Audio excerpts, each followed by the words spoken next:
Isang malakas na pagsabog ang yumanig sa mundo. Agad na nagpanik ang mga taong malapit sa pagsabog matapos mamataan ng isang makapal na ulap na hugis kabute. Unti-unting umiinit ang paligid dulot ng nakalalapnos na steam sa hangin. Ang mga bahay at establishmento ay natastas at natunaw sa mas tumitinding init ng kapaligiran. Sa isang iglap, ang mundo ay tila naging impyerno. Iyan ang maaaring mangyari sa oras na sumabog ang isang nuclear bomb. Isang tama lang ng bomba nito ay sapat na para tumunaw ng isang buong syudad o isla. Isa pa lang iyan, pero ano naman kaya ang mangyayari kung ang pagsabog ng nuclear bomb ay hindi lang mangyari ng isang beses o dalawa o tatlo? Paano kung mauwi ito sa isang full-blown nuclear war? Mawawasak kaya nito ang mundo? O may mga maswerteng bansa pa rin ang makakaligtas mula rito? Tara, pag-usapan natin.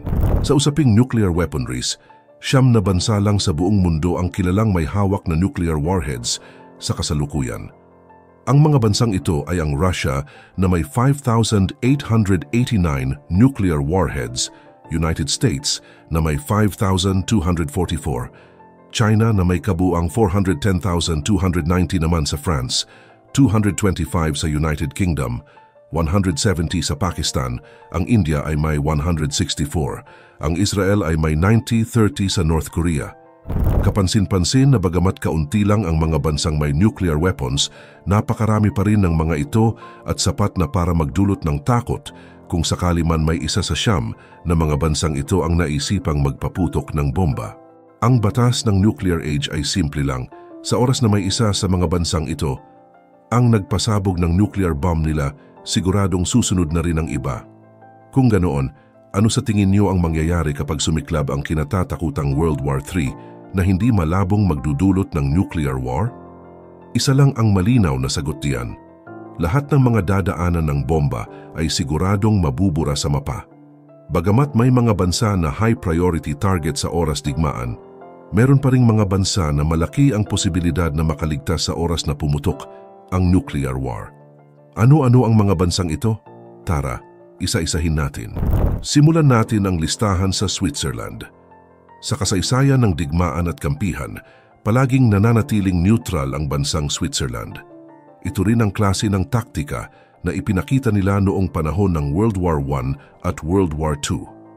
Sa gitna ng mga nagsasalpukang puwersa ng Central Powers at Entente Powers, noong unang digmaang pandaigdig, ay nanatiling matatag ang Switzerland sa kanilang posisyon. Bagamat nakaranas sila ng impact pagdating sa social, political at ekonomikal na aspeto, ay hindi naman ito naging kasing lupit gaya ng karanasan ng ibang mga bansang direktang involved sa digmaan.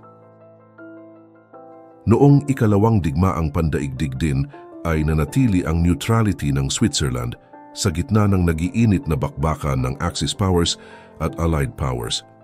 Naging tagpuan ng mga spies mula sa magkabilang panig ang Switzerland at ginampanan din nila ang role bilang mediator sa pag-uusap ng dalawang magkalabang panig. Dahil sa taktikang ito, ay hindi nakaranas ng pagsakop o anumang pag-atake ang Switzerland pagkaraan ng dalawa sa pinakamalaking digmaang nangyari sa kasaysayan ng mundo. Dahil dito, may ilan sa mga eksperto ang naniniwala na maaaring makasurvive ulit ang Switzerland kung sakaling sumiklab ang World War III at pumutok ang kinatatakutang nuclear war. Bukod kasi sa neutrality nito, kilala rin ang Switzerland pagdating sa kanilang topography o geographical advantage. Paano ba naman kasi ang bansang ito ay may ipinagmamalaking nagtataasang bundok na mabisa para maging isang natural barrier laban sa mga magtatangkang lusubin ang kanilang borders? Mahihirapan ang kalabang puwersa na sugurin ng Switzerland lalong-lalo na kung humaba ang gyera at mauwi ito sa war of attrition. Bilang karagdagan, meron din mga bunkers at tunnels na matatagpuan sa bansang ito. Alam niyo ba na ang Switzerland ay may tumataginting na 360,000 bunkers? Tama, at ang mga bunkers na ito ay kayang-kayang mag-shelter ng tinatayang 9 milyong residente. Ang mga Swiss fallout shelters o bunkers at karaniwang ginagamit nila sa iba't ibang bagay gaya ng storage, cellar, military barracks o iba pa. Pero sa oras na pasabugan sila ng nuclear bomb, Magagamit nila ang mga underground bunkers bilang shelter na magsisilbing panangga din nila sa oras na magsimula ang nuclear fallout o ang aftermath ng isang nuclear explosion. Sa oras na mapulbos na ang karamihan sa mga bansa sa mundo, maaring matira pa rin ang Switzerland bilang isa sa mga bansang may pinakakaunting damage at pinakamaraming survivors. Sunod ay ang Iceland. Sa usapang geographical advantage, ang isa pang pinagpalang bansa ay ang Iceland. Ang Iceland ay isang remote island na matatagpuan banda sa North Atlantic Ocean. Dahil nga medyo isolated ito kumpara sa ibang mga bansa sa Europa, nagsisilbi itong advantage sa Iceland kung sakaling sumiklab man ang giyera. Mahihirapan ang mga kalabang bansa na atakihin ang Iceland dahil miyembro ito ng NATO o ang North Atlantic Treaty Organization, isang intergovernmental military alliance na layuning pumoprotekta sa bawat bansang miyembro nito. Pero alam niyo ba na ang Iceland lang ang nag-iisang NATO member na walang sariling military force? Tama, ang pilosopiya sa likod ng kawalan ng military force ng Iceland ay nakatatak na sa kultura nila na pagiging pasifista o ang hindi pagsang-ayon sa karahasan o giyera. Isang rason din sa kawalan nila ng military capacity ay ang katotohanang maliit lamang ang teritoryo ng Iceland. Kaya hindi gaanong praktikal ang pagkakaroon ng military force. Bukod dito, malaki-laking budget ang kakailanganin nila para bumuo ng puwersang pangmilitar. Sa kasalukuyan, tanging ang Icelandic Coast Guards lang ang nagsisilbing dumidepensa para sa kanilang bansa gamit ang kakaunting naval artillery at air defense radar stations. Sa unang tingin, maaaring isang kahinaan para sa Iceland ang kawalan nila ng military force, pero kung isipin ay paborito sa kanila kung sakaling magkagiyera at magsimula ang nuclear war. Hindi pupuntiryahin ng mga kalabang puwersa ang Iceland dahil bukod sa isolated ito kumpara sa ibang European countries, wala rin itong mga high-value targets. Para sa mga bansa na may nuclear warheads, mas pagtutuunan nila ng pansin at atakihin ang mga bansang may high-value targets dahil kung hindi, masasayang lamang ang kanilang nuclear missiles. Sa oras din na mawalan ng koneksyon ang Iceland sa ibang panig ng mundo, mataas pa rin ang posibilidad nitong makasurvive dahil isa itong self-sufficient na bansa. Ireland. Ang Ireland ay matatagpuan sa kontinente ng Europa at isa rin itong miyembro ng European Union o EU. Bagamat malapit ito sa England, maituturi pa ring isang neutral country ang Ireland dahil isa ito sa 4 na miyembro ng EU na hindi kasali sa NATO alliance. Ibig sabihin, kung sakaling magkagayera man ay hindi mauobliga ang Ireland sa pagresponda sa ibang mga bansang maaring masangkot sa giyera. New Zealand.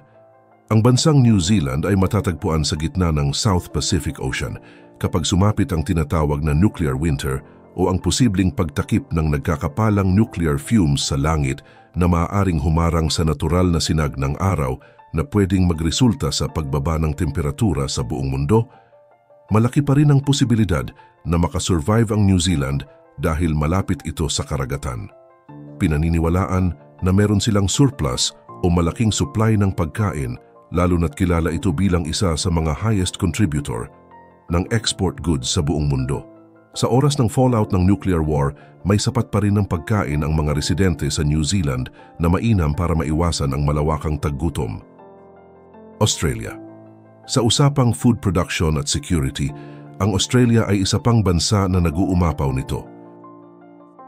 Ayon sa Australian Bureau of Agricultural and Resource Economics o ABARES, nakakapag-produce ang Australia ng food supply sa higit pa sa kinakailangan nila. Tinatayang 70% ng kanilang surplus agricultural production ay ini-export nila sa ibang bansa. Kaya sa oras na sumapit ang nuclear apocalypse at maputol ang daloy ng kalakalan sa buong mundo, magagawa pa rin ng Australia mula sa mga nakaimbak nilang food supplies mula sa surplus agricultural production. Sa aspetong geographical naman, kung sakaling pumutok ang nuclear war sa Northern Hemisphere na mauuwi sa nuclear winter, ay maaari hindi gaanong malala ang magiging epekto nito sa temperatura ng Australia dahil nakapwesto ito banda sa Southern Hemisphere. Iyan lang ang ilan lamang sa mga bansang maaaring makasurvive sa oras ng nuclear apocalypse. Pero ang tanong, Pwede bang makasama ang Pilipinas sa mga bansang may mataas ng posibilidad ng survival? Ang sagot ay medyo malabo. Una sa lahat, ang Pilipinas ay isa sa mga kaalyado ng Estados Unidos na kilala bilang pinakamalakas na global powerhouse sa buong mundo. Ang sinumang bansa ang malapit sa mga powerhouses ay siguradong mahahatak sa oras ng giyera. Idagdag pa ang katotohanan na napakahalaga ng posisyon ng Pilipinas sa geopolitikal na aspeto ng Pacific region. Maraming bansa ang nagnanais masakop ang Pilipinas at makontrol ang daloy ng trade at commerce sa karagatan, lalo na't malapit tayo sa China. Nag-uumapaw rin ang Pilipinas sa mga likas na yaman gaya ng oil reserves, minerals at agrikultura. Marami rin high-value targets sa Pilipinas dulot ng Mutual Defense Treaty sa United States na naglalayong bigyan ng pahintulot ang US na magtayo ng kanilang airbase sa bansa. Ito ang unang-unang pupuntiryahin ng mga kalabang puwersa sa oras na sumiklab ang giyera. Nakasaad din sa treaty na obligado ang dalawang panig na suportahan ang isa't isa sa oras na ng foreign attacks o aggression. Kung sakaling sugurin tayo ng kalabang bansa, darating ang Estados Unidos para sumaklolo sa atin, pero ibig sabihin din nito ay kakailanganin ding rumisbak ng Pilipinas kung ang US naman ang sinasakalay. Sa madaling salita, dahil sa agreement na pinirmahan ng Pilipinas at Estados Unidos, walang pagpipilian ng ating bansa kung hindi sumabak sa giyera. Sabi nga sa kasabihan, sa giyera walang panalo dahil lahat ay talo. Sa oras na pumutok ang kaliwat ka ng nuclear bombs na magdudulot ng nuclear winter, ay tiyak na malilintikan ang buong planeta. At ang mundong alam at kinagustuhan natin ay hindi na magiging katulad ng dati. Ang pinakamabisang paraan para masigurado ang survival ng lahat ay mapigilan ang posibilidad ng nuclear war.